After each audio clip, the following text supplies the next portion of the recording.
¿Qué tal amigos de Alfa Estudios? Una vez más aquí me encuentro con el gran Alexis Lemus, yo Brandon Mendoza, ya nos conocen y esta vez tenemos una invitada muy especial llamada Fernanda. Por favor, coméntales por qué te hemos traído aquí. Bueno, yo soy Fernanda, estudié en el Corporativo Universitario México y soy licenciada en Derecho. Actualmente me dedico a ser abogada litigante. Perfecto. ¿Cómo comenzaste con esto? O sea, ¿en qué punto de la vida supiste yo voy a ser abogada? Realmente es algo muy revuelto porque yo quería ser trabajadora social, psicóloga, quería ser médico forense y de todos esos como que fui descartando. Primero psicóloga, no, porque me decían que iba a terminar como taxista y yo no sé manejar, pequeño detalle. Ese era el problema. Y yo no sé manejar. No. Después quise estudiar gastronomía y mi papá me dijo que iba a terminar nada más cocinándole a mi esposo, entonces dije no. ¿Qué? Oye. ¿No? Después medicina forense, no, porque eran como 8 o 9 años para poder empezar a trabajar, entonces también se me hizo muy tedioso. Y me falta trabajadora social, ¿no? ¿Por qué no?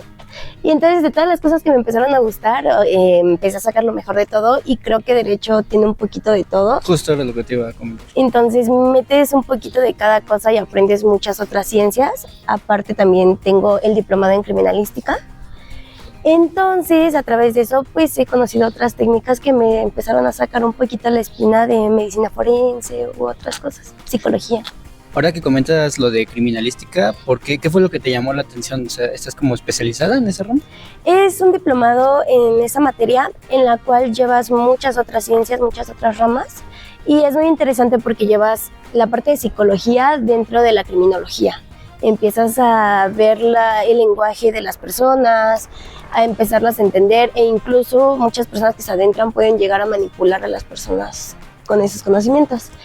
¿En qué se basa? Bueno, en entender la mentalidad de muchos criminales, psicópatas, sociópatas, que realmente muchas personas lo confunden, entonces tenía esa parte.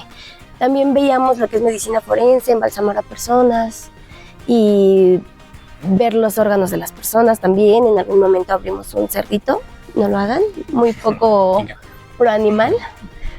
Bueno, pero obviamente el cerdito, no sé, ya estaba enfermo o algo. Tenía cáncer. Ah, justo, ¿no? O sea, sí, importantes aclaraciones. Sí, ¿no?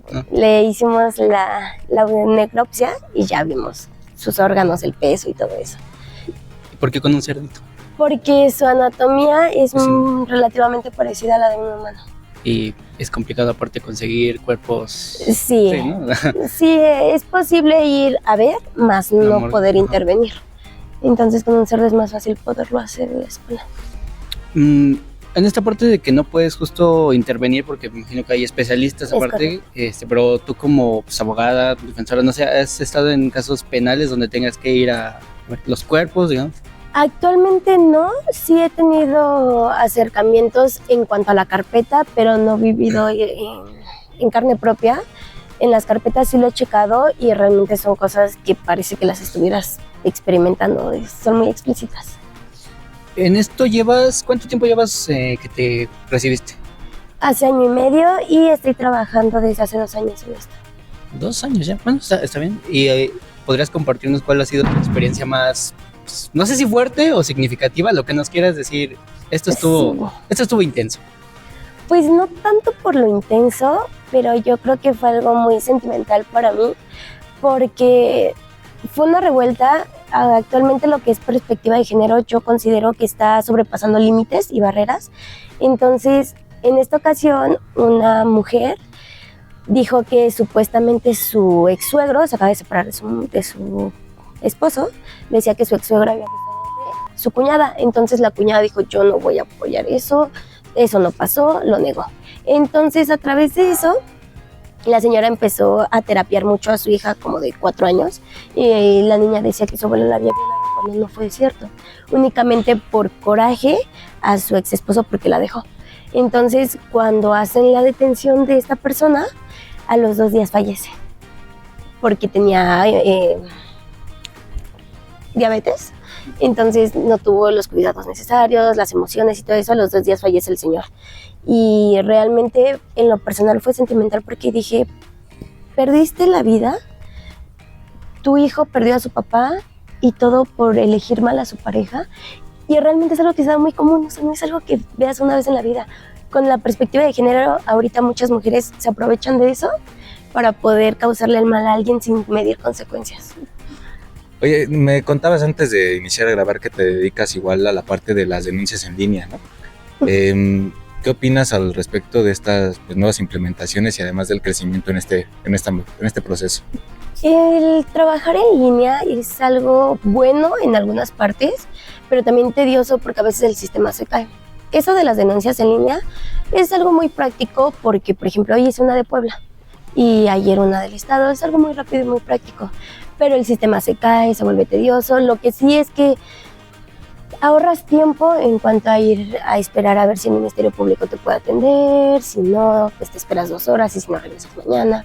Y es algo que muchas personas pasan, tanto como abogado, que es un poquito menos, como una persona normal que vaya a querer levantar una denuncia que se puede llevar hasta 2 días ahí hasta que le hagan caso, porque la carga laboral es muy grande. La gente que justamente no sepa de qué trata pues justamente una denuncia en línea, ¿les podrías decir, les puedes informar cómo se hace? Ok, cuando son víctimas de un delito relativamente menor como un fraude, por ejemplo, lo que ustedes pueden hacer es entrar a la página, ponen denuncias, si es Estado de México, denuncias Estado de México en línea, si es en Puebla, lo mismo. Y te van a pedir primero tu nombre, te van a pedir tu correo y que pongas todos los hechos que viviste. Y tú lo vas a redactar, vas a poner incluso en un mapita en qué lugar sufriste los hechos, entonces tú lo puedes acomodar sin problema. Ya terminas de llenar tu formulario, lo envías y se te genera una cita para que tú puedas ir a hablar con el MP que te toca y ya ahí te terminan de hacer algo que se llama ratificación, que es de tu denuncia, vas, te hacen un poquito de cuestionamientos para saber si faltan o no faltan detalles y firmas tu ratificación y se empieza a abrir la carpeta de investigación. Tu experiencia en este ámbito, dices que llevas año y medio, 2 años. 2 años. 2 años, ¿cómo ha sido? ¿Ha sido buena, mala, regular? ¿Qué experiencias has tenido? Interesante, son varias materias las que nosotros trabajamos, como es familiar, civil, que relativamente es parecido, y penal, también mercantil. Entonces es interesante porque agarras de lo penal cosas con adrenalina. En lo personal, cuando mis primeras audiencias fue entrar ante un juez y ponerte muy nerviosa, que no es lo mismo en materia familiar, que llegas y puede que sea el juez o el secretario y ahí te tienen. Está padre, está interesante porque conoces muchos lugares. O sea, yo en estos 2 años ya conocí todo el Estado de México por ir a juzgados y todo eso, Ciudad de México, que casi no me gusta, y Puebla, Pachuca. Entonces está muy interesante, conoces muchos lados, conoces muchas personas y también conoces un poquito de la vida de cada persona, te enteras de muchos chismes. Interesante, está interesante. ¿Por qué? Bueno, si se puede contar. ¿Por qué dices que no te gusta la ciudad? Ok, la Ciudad de México es mucho tráfico, demasiado tráfico, y es más tardado. Normalmente hay algo que se llama acuerdo, que a cada escrito que tú haces te recae un acuerdo, que es la contestación del tribunal hacia ti. Y se supone que son 3 días y en Ciudad de México, o sea, pueden aventar 1 mes, 2 meses y así. O hacen paros, o cierran cada que quieren. Entonces entiendo muy bien el por qué lo hacen, pero me parece muy tedioso. Y aquí en el estado pues, no hacen eso. Oye, sabemos que estamos pues en un país pues con pues cierto grado de machismo todavía, ¿no? Que se ha estado pues erradicando o disminuyendo, mejor dicho, ese aspecto. ¿Has tenido alguna mala experiencia en este sentido o todavía no llega a ese punto? Pues mira, en lo personal sí he tenido un poquito de eso porque tanto por ser mujer como por ser joven tienes mucha discriminación en ese aspecto con varias personas, tanto como clientes, como yo en lo personal he querido incursionar en el servicio público, en entrar a fiscalía, pero es más ambiente de hombres y digo, hay muchas mujeres ahí, sin embargo yo lo que quiero es policía de investigación, que es más complicado. Entonces sí se sufre en este aspecto como carrera, que al final del día yo he considerado que es una carrera con que hay muchas mujeres y muy buenas, se ve todavía un poquito es más para hombres. Y en clientes que a lo mejor son ya de la tercera edad, se llega a dar eso, de que te vuelven así como de secretaria. Prefieren a un hombre, ¿no? Sí, es correcto. Y en cuanto a algún caso así del machismo, sí se da, Pero vuelvo a lo mismo, es que ahorita la perspectiva de género es muy grande. Ahorita la verdad es que si una mujer dice me pegó, es todo en contra del hombre, siempre, siempre al 100%, y tienen muchos filtros de seguridad en ese tipo de casos porque lo agarran con pincitas. Hay algo, regresando al tema en línea, que es violencia familiar en línea. Y ese trabaja los 365 días, las 24 horas. Tú puedes estar en un domingo viendo el partido a las 10 de la noche y te van a marcar, me hace falta que me metas este escrito, y es muy rápido, porque la perspectiva de género está muy fuerte. Y ahí yo creo que más que disminuir el machismo, se vuelve a desequilibrar la balanza y ya no se hace tan equitativo, y entonces ya es todo a favor de la mujer, menos a favor del hombre. Y entiendo el porqué, sin embargo, muchas mujeres se aprovechan de eso y está muy mal. Desde tu perspectiva, justo en este caso, para no caer ni en un machismo ni en la otra parte, pues en un feminismo pues muy radical, ¿cómo le harías, o tú qué piensas que sería la solución? Y si no la solución, una buena propuesta para disminuir estos niveles. Es que yo creo que el concientizar como personas, el entender que todos tenemos derechos, todos tenemos obligaciones, y no porque tú seas hombre puedes más, o yo como soy mujer soy más vulnerable y me aprovecho de eso también. Yo creo que no es tanto entrar a las leyes, o bueno, un poquito sí, pero es más el concientizar a las personas en decir, todos tenemos que aprender de qué va realmente una ley.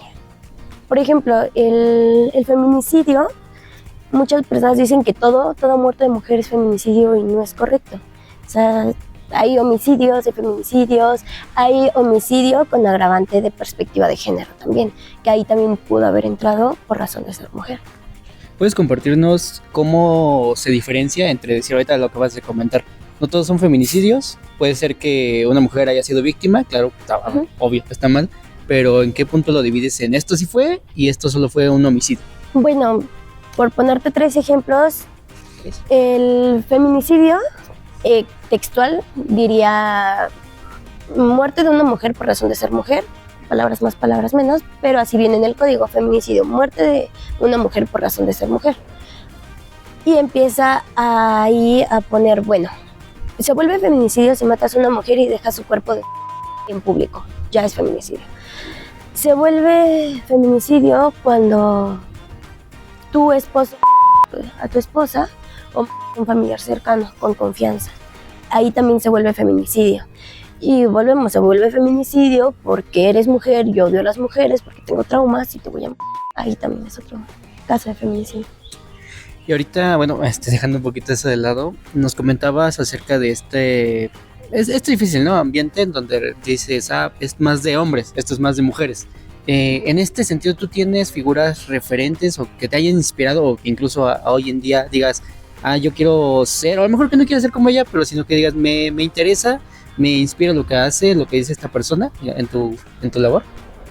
Es más de su rama. No sé si tienen el gusto de haber escuchado a Anabel García. Sí. Ella a mí me ha inspirado mucho, a pesar de que es periodista. Sus libros también van muy enfocados a lo que es el narcotráfico, a todo el mundo de la política y eso, y a mí me gustan mucho sus libros y saber de ella, entonces se volvió una inspiración para mí como mujer dentro de mi carrera. Uh-huh. Y admiré mucho a una maestra muy inteligente, muy buena.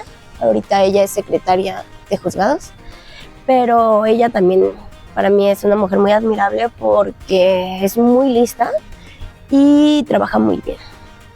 Ahora, con todo esto del avance de la inteligencia artificial, sabemos que va a haber gente que lo use para bien, va a haber gente que lo use para mal. Seguramente incluso habrá videos o fotos falsas. Ya de por sí siempre fue un tema, ¿no? Decía, pues es que tengo... Sí, y uno como fuera del aspecto de la ley, lo decía, pues que cómo es que no puedan condenar a esa persona si claramente se ve ahí que es ella, ¿no? Pero ahora entra este nuevo factor. O sea, ustedes ya se están actualizando, preparando, decir cómo vamos a manejar toda esta situación. Sí, de hecho le platicaba a Alexis que nosotros hacemos de vez en cuando conferencias en el Corporativo Universitario México. Llegamos a hacer conferencias, una de ellas fue con una persona que nos enseñó un poquito de cómo utilizar correctamente la inteligencia artificial. Y también, bueno, hay peritos. Los peritos son expertos en una materia.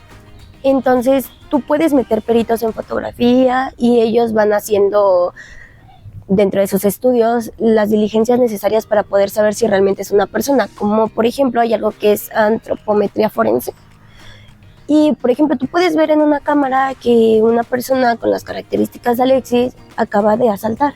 Sin embargo, los peritos hacen medidas de cómo se ve en la fotografía, de cómo se ve en el video y medidas de Alexis, entonces también pueden ver que hay cosas que no corresponden. Y aunque la inteligencia artificial está avanzando de una manera impresionante, hay cosas que luego ves videos y dices, ahí se distorsiona un poquito la mano y así. Entonces, digo, los peritos saben perfectamente su rama y cómo la trabajan y ahí entraría todo eso.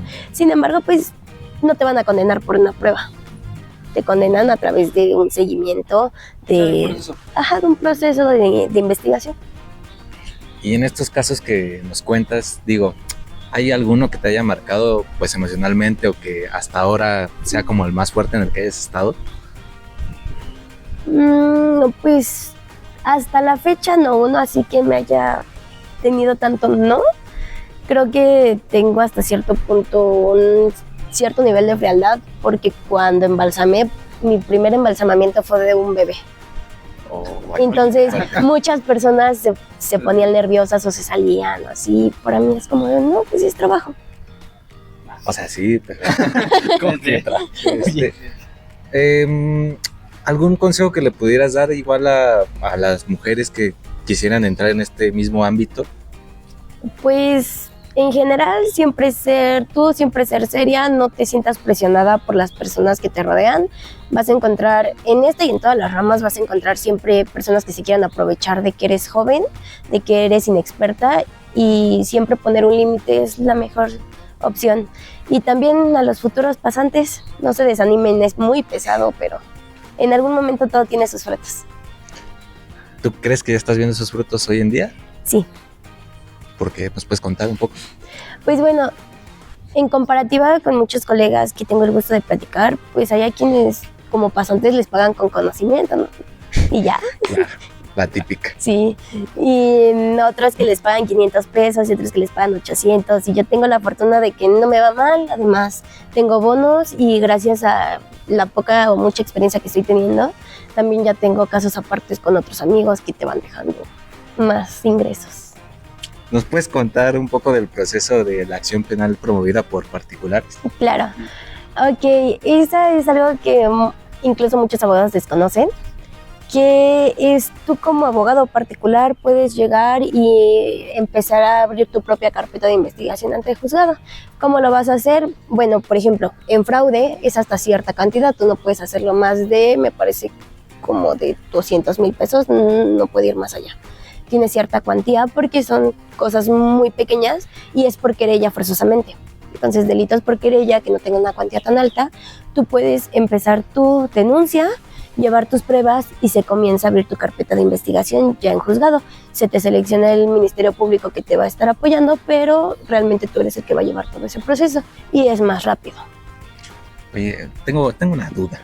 A ver, cuando estás pues en un caso que tú obviamente sabes que tu cliente pues como tal sí hizo algo malo, sí es el malo de la película, o deja tú que haya hecho algo malo, que haya fallado en algo, pero tú lo tienes que defender obviamente, claro. Pues eso es tu trabajo. ¿Cómo separas esta parte de la ética moral y la ética profesional? ¿Y qué haces tú? Yo creo que se tienen límites y hay cosas que tanto por tu integridad física no puedes aceptar y hay cosas que por tu moral no las aceptas. Siempre que te llegan los casos tienes el poder de decir sí o no. Entonces hay cosas que nosotros decimos de plano no, porque no voy a poder. Y hay cosas que dices, no está tan mal, se puede pasar. De hecho, esta no es algo que me pasó a mí, es una historia que me contó un muy buen abogado de unos compadres. Está buena la historia. Son unos compadres que vivían en unas favelas. Ellos son albañiles y uno de ellos vivía en unas favelas. Se echan sus tragos y dicen, pues vamos a mi casa. Nos terminamos de echar los tragos y se van. Entonces los dos se ponen muy borrachos. El dueño de la casa se duerme y el amigo, pues en la peda, se mete en el alcoholismo, se mete al baño y ve a la niña de 3 años, la hija de su amigo. Entonces, en su borrachera, abusa de ella y le da miedo porque la niña estaba llorando, entonces él le tapa la boca y la niña se desmaya. No se muere, pero se desmaya. Entonces, a él le da mucho miedo y la deja acostada en el piso, en la tierra. Pero ese día estaba lloviendo muy feo y sabemos que en las favelas pues es un lodazal y va bajando. Entonces a él le da miedo, deja a la niña tirada en el piso, la deja boca abajo y se va. Lo que sucede con la lluvia es que se hace lodo y la niña se hace. Entonces a la mañana siguiente se levantan, ven que la niña ya no tiene signos vitales y además pues está bien. El papá le echan la culpa al papá en primera instancia, hacen las periciales, hacen todo, pues, se dan cuenta que él no fue y buscan al amigo. Entonces buscan a este colega y él dice no, yo no puedo defender, te ofrezco terrenos, te ofrezco mi casa, te ofrezco carros, lo que tú quieras, defiéndeme. Y ahí es cuando entra tu ética y dices no, o sea, no puedo con eso. Oye, pero de todos modos alguien tiene que defenderlo, ¿no? ¿Esa persona Claro. la obliguen? No, bueno, obviamente hay abogados que tienen un poquito más amplia ese panorama, que no les importa tanto ciertos casos. Y si no, siempre tienes el derecho de tener un defensor de oficio. Y si no te cobra, a lo mejor sí lo puedes dar para sus copias o algo así, pero ellos son gratuitos y forzosamente tienes que tener una debida defensa. Pero a ver, el que es de oficio, digamos, te dicen, no sé, quién les diga, no, a ver, tú dime, tú tienes que defender a esta persona y él se puede negar. No, es que ahí ya es su trabajo. Los abogados que son de oficio, ya sea familiar, civil, aunque lo que tú quieras, están a mí me puede sujetos tocar cualquier cosa. a que les caiga la Tengo carpeta y tienen que llevar. Y no es tanto lo ético, simplemente llevas lo que te dice el Código Nacional de Procedimientos Penales en este caso. Te da los procedimientos que tienes que hacer, los pasos y lo llevas. Nos comentaste que tienes experiencia en ciencias forenses, ya la verdad, experiencias que me parecen, bueno, tal vez tú no lo ves así, pero para uno que es del pueblo, sí es complicado lo que nos comentas, ¿no? O sea, sí de por sí ver a una persona pues, en ese estado, ahora acostumbrarte a ello. ¿Crees que es importante que las personas que tienen tu profesión también se especialicen en temas forenses? Sí, es muy importante el tener diplomados o el tener talleres y cursos, porque, por ejemplo, en materia penal, si tú vas a hacer un interrogatorio, tienes que saber de qué te están hablando, porque también interrogas peritos y tienes que tener conocimiento de la materia o por lo menos llevar un técnico auxiliar que te empiece a decir cuál es el lenguaje que están utilizando y todo eso.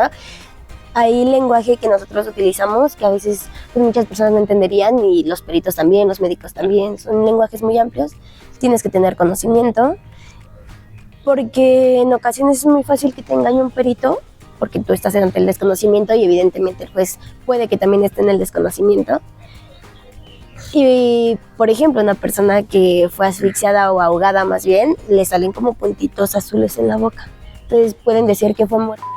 Tú le ves unas fotos los puntitos azules, les dices, no, eso va por asfixia, estrangulamiento o ahogamiento. Y con tu experiencia, digo, ya de nuevo, los 2 años que has tenido, has hecho bastante, la verdad. Se ve que eres muy chambeador. Aprende.